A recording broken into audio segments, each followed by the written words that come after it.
Ito naman yung paste notation sa 3x3. Kailangan tandaan to kasi gagamitin natin sa mga algorithm. Explain ko yun. Ito na. Sabihin ng F. Front. Yung R, right. U, yung top. L, yung left. Yung back, yung likod, back. D, down. Pag may apostrophe naman, sabihin nyo counterclockwise siya. Pag may number naman siya, ibig sabihin 2 beses. Ibig sabihin pag R2, 2 beses siyang iikot. Ayun, ibig sabihin ng mga explain ko ulit. Ibig sabihin ito yung F, front, clockwise siya. Tapos yung R, ito naman yung R, clockwise. U, clockwise siya. Tapos L, ayan, pag ganyan. Pag ganito. Tapos yung B, pag ganyan. Pag ganyan. Tapos yung D naman sa baba. Ayan, ibig sabihin. Tapos yung pabaliktad man, counterclockwise. Pag ganyan. Sabihin, front, yung sa harap nyo. Ayan. Tapos, yung R. Pag ganito. U, pabaliktad. Ayan. Tapos yung L. Pag ganyan. Ayan. Counterclockwise siya. Tapos yung back. Pag ganyan. Tapos yung D. Pag ganyan. Counterclockwise. Yung F2, R2, U2, 2 beses. Ganun lang din. Ibig sabihin, dalawa.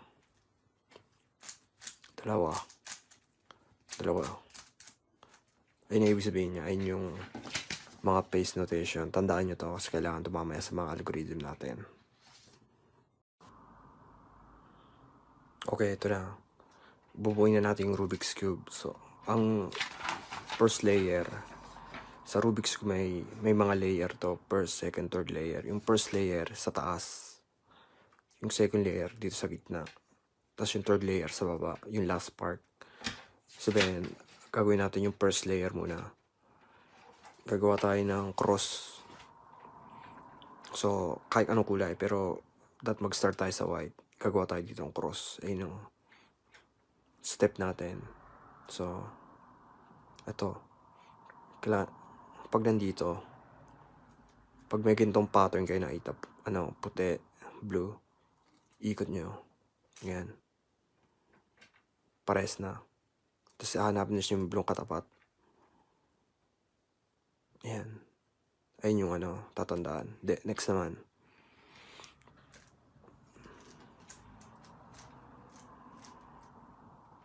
Yan. 2 na. Tapos 2 pa.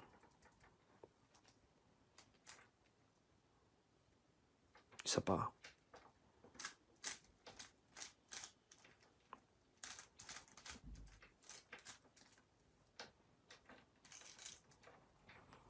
Ayan. May cross na. Ito ibig sabihin yung unang layer na dapat gawin. Yung cross. Ayun yung dapat tatandaan nyo. Ang next naman, kapag nakagawa na yung cross, ipapantay nyo siya dito sa mga gitna. That pare-pare sila dito. Ayan. Ikot natin ha. Ito, parehas sila. Ito hindi. Ito hindi. Sabihin, pati itong 2, kailangan pagpalitin. Para pagpalitin, ganito ha. Ayan. Ibababa nyo isa. Ikot nyo yung 2. Yan, pagpapalitin. Tapos babalik. Ayun. Ayan, pare-pares na sila.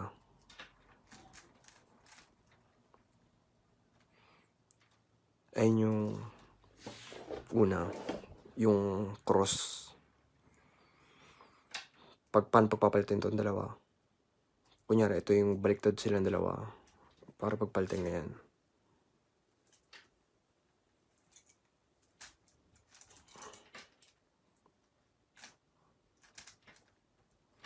Ayun na. Mali, diba? Mali. Pagpapalitan natin itong dalawa. Para pagpalitan yung dalawa ganito. Yan na. Baba. Ikot. Yung taas. Pagpalitan. Yan. Ayun yung pagpapalitan. Later man, practice natin ito pagpalitan.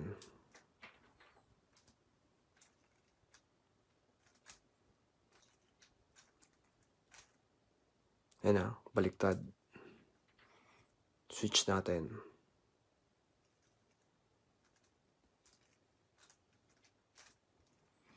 Yan. Ayun yung cross. Dapat ang cross, pare-para sila dito. Yan. Parehas.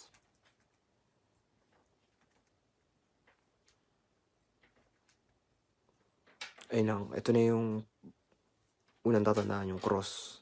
Next naman natin gagawin yung corner. Okay, yung next naman yung corner. Kapag nakabuild na tayo ng cross, bubuin naman natin yung corner piece. Ayan, ibig sabihin dito,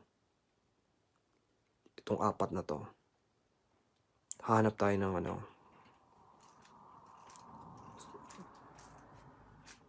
hindi to kasi iba silang kulay. Green siya, red. Sabihin hindi siya dito.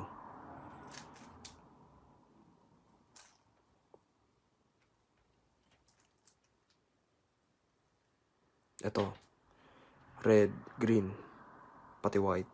Red, green, white. Dito siya.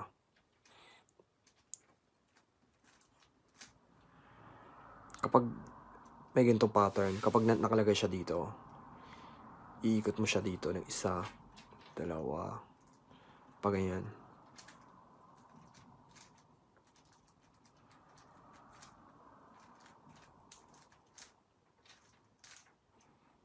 Ayan, parehas. Ulitin ko ha.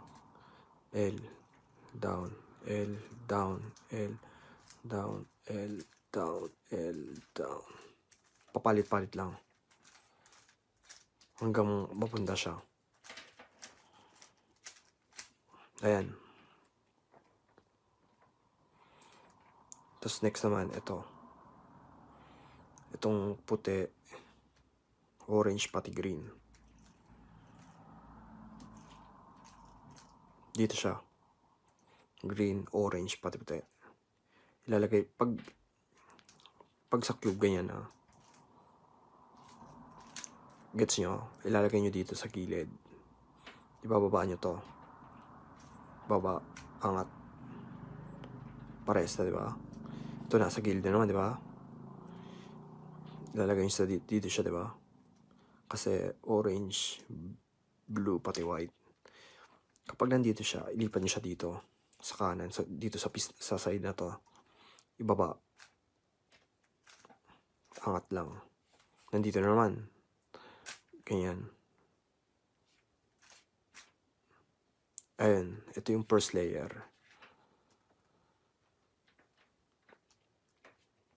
Ayun yung first layer na tatandaan. Isipin, lahat silang mga side pare-parehas. Explain ko ulit ha. Kapag nandito sa kaliwa, pag nandito, gusto nyo ilagay dito. Yan, baba, ganun lang.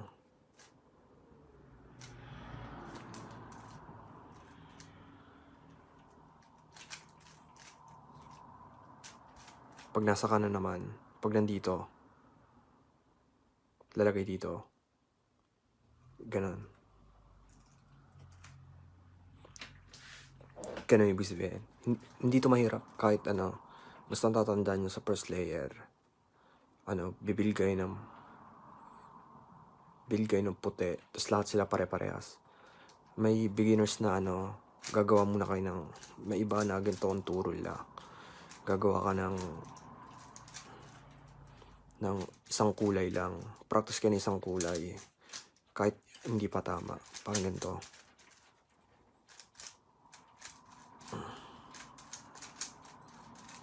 Yan.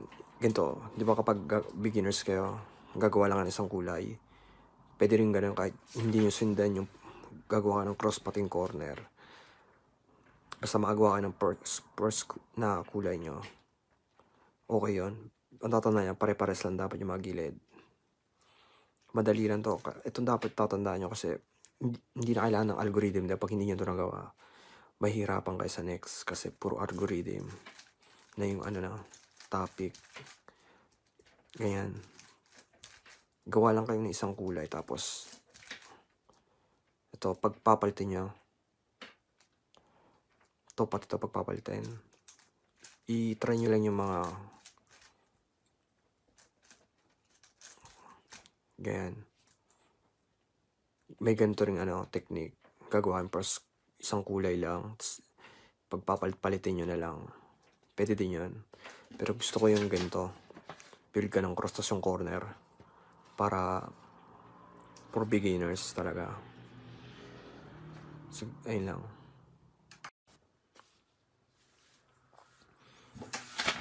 Yung next naman yung second layer. Pag nabuo na natin yung first layer, yan, may isang kulay na tayo. Pare-pares yung mga gilid. Ito yung first layer. Yung second layer naman, bubuin natin yung gitna. Pare-pares dapat sila. Ito yun kapag right side, ito yung algorithm gagamitin natin. Pag left side, ito yung gagamitin natin. Ay, ibig sabihin yun. So, ganito hawak nyo. Nasa taas yung nabuo nyo. Hahanap kayo ng T.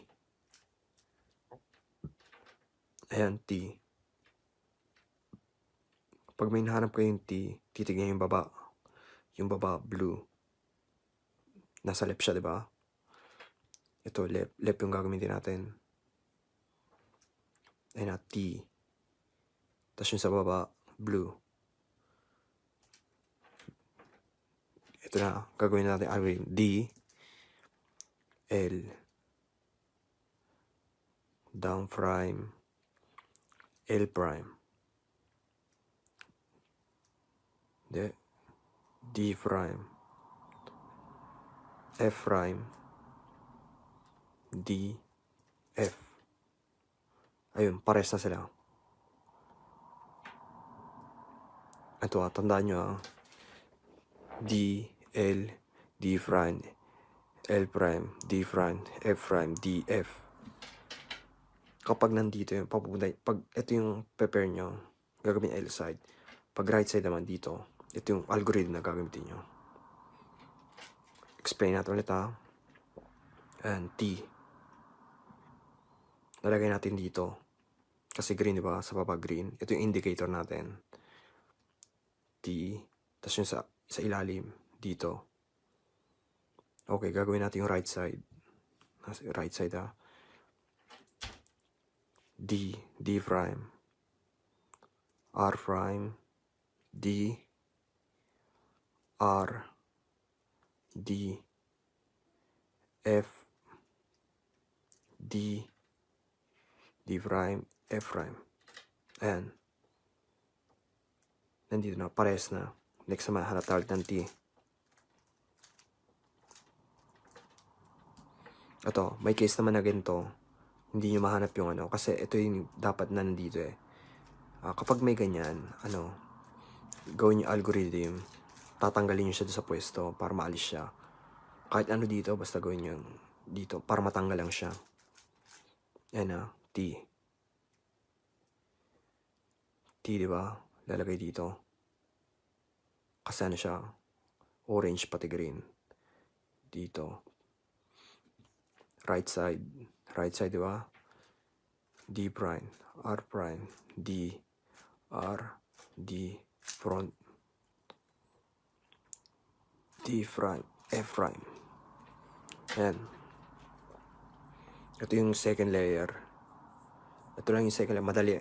Yung first layer pat second layer, madali. Kahit beginners, kayang gawin to. Yung third layer lang yung mahihirapan kayo. I-practice natin ulit Okay, T. Yung sa baba, indicator. Dito siya lalagay. T. Sabihin ng diba dito? Papunim siya, siya, palayo. R prime, D, R, D, F, D prime, F prime. Ulit-ulitin nyo lang yung algorithm, matatandaan nyo yun. Muscle memory to, hindi to tinatanda. Hindi talaga tinatandaan kasi matatandaan nyo talaga to kapag inulit-ulit nyo. Hindi nyo na kailangan tignan lagi. Laging tatandaan na lang yung sa una lang to kasi beginners kayo, hindi nyo pa alam ibig sabihin nito. Pag natandaan nyo na to, kahit walang tingin, kayang gawin nyo na. Yan na.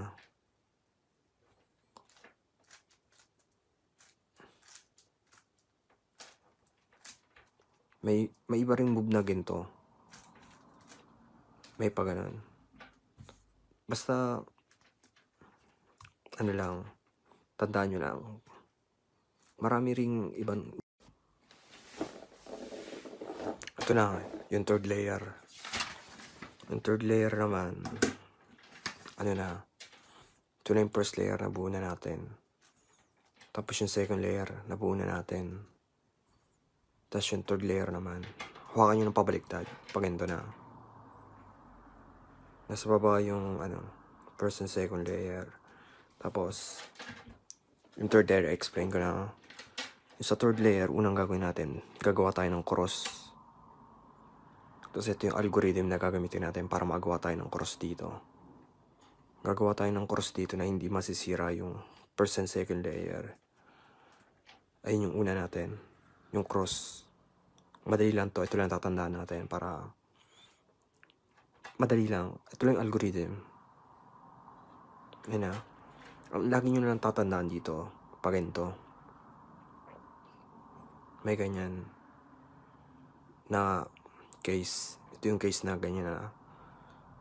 Ayan. Tapos dito ganito gagawin nyo. F, U. Hindi. R. U prime. R prime. F prime. So ganun siya. Para magawa kayo ng cross. Ayan, cross.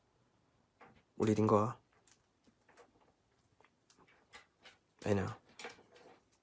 F, U, R, U.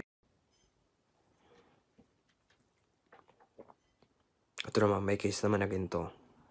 Na siya, diretso. Diba kanina pa ganito? Ngayon naman pa ganyan. Kapag ganyan, kapag may ganito kayong nakitang pattern, F, pares lang din. Di ba pupunta na sa ganito? Ibig sabihin kapag ganun naman, dalawang beses mo siyang gagawin. F, U, R, U prime, R prime, F. Ayan. Ayun na yun. Gagawa kayo ng cross. Pag nagawa ka ng cross, okay na. Ulitin natin again F, U, R, U prime, R prime, F. Ito na yung pattern. Ulitin. F, U, R, U prime, R prime, F. And ulit. F, U, R, U prime, R, F. Ayun lang. Tapos na tayo dito sa cross. Ganito lang, maikli lang. Tandaan nyo lang F, U, R, U prime, R prime, F. Para makagawa tayo ng cross.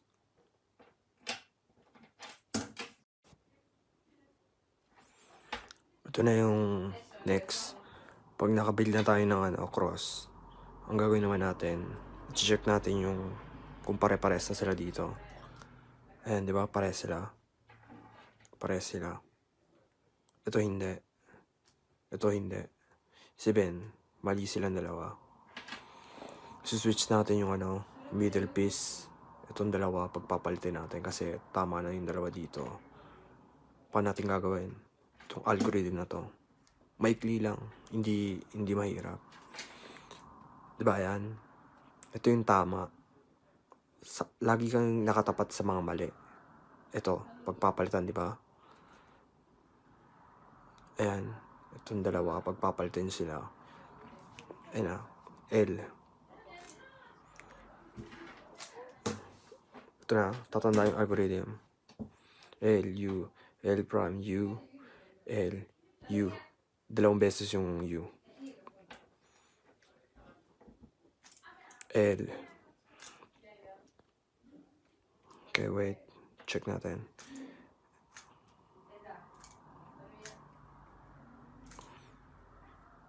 L, U, L prime, U, L.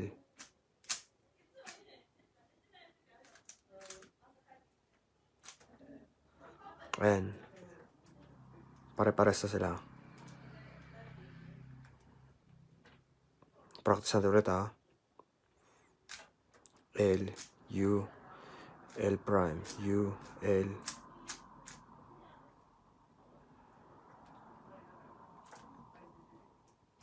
Yan na, practice natin. Ito pati to.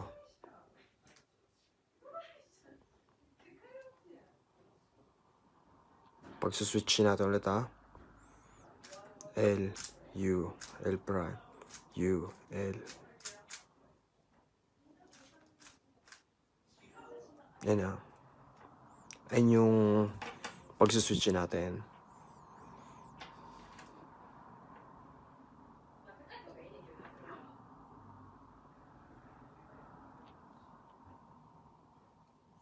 Ayun na. Madali lang.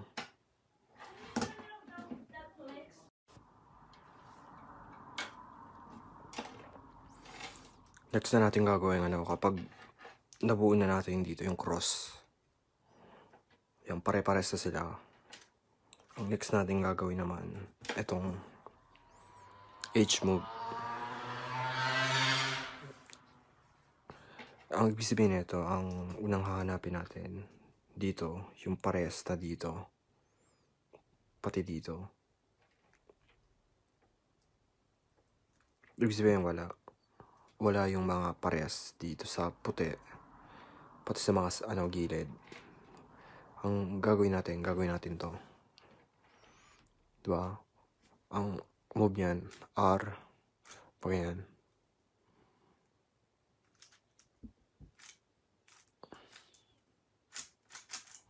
Ayun yung move niya. Ang move na yan, i-rotate yung tatlo. Ito na yan. Ito puti. Red and blue. Nasa tamang posisyon na siya. Red, blue, white. Nasa tamang posisyon.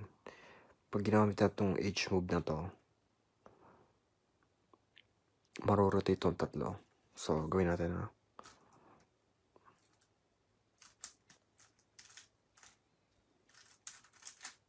Ayan.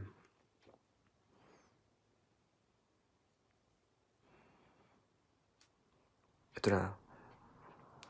Nasa tamang posisyon na silang lahat. Ayan. Ito yung H move.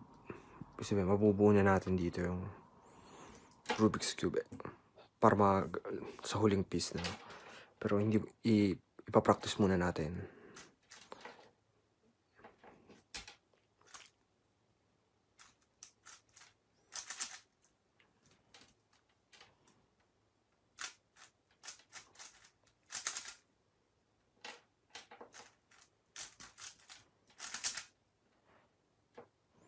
Ayan.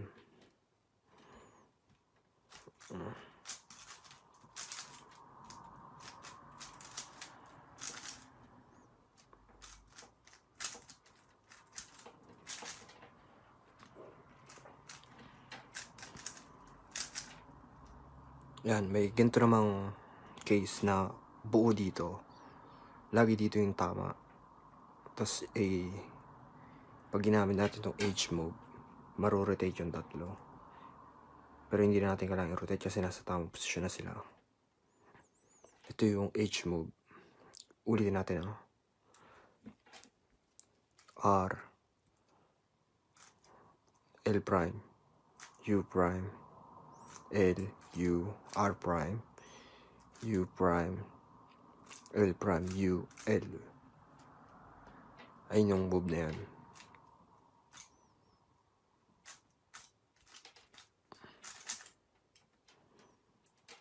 Sabihin ito, marorotate yung tatlo.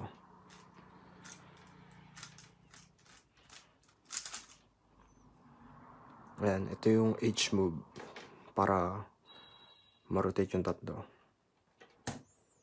I-practice nyo yung mga algorithm. Ito na yan. Ito na yung H move.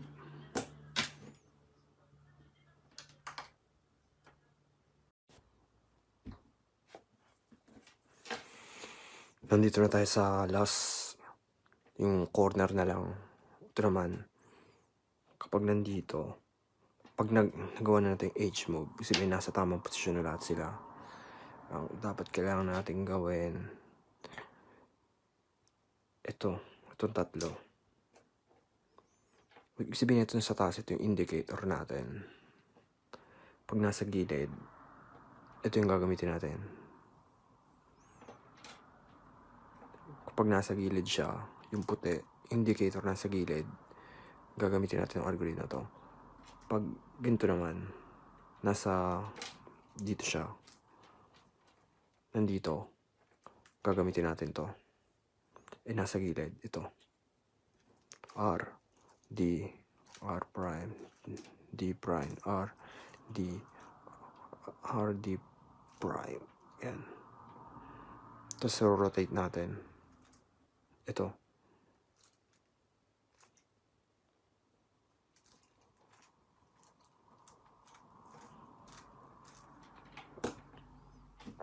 Ayan. Diba nasa likod na? Nasa likod naman siya. Ito. D, R, D prime, R, D, R, D prime, R. I-rotate. Gilid. R, D, R, D prime, D prime, R, D, R prime. Ayan. Okay, practice natin ulit.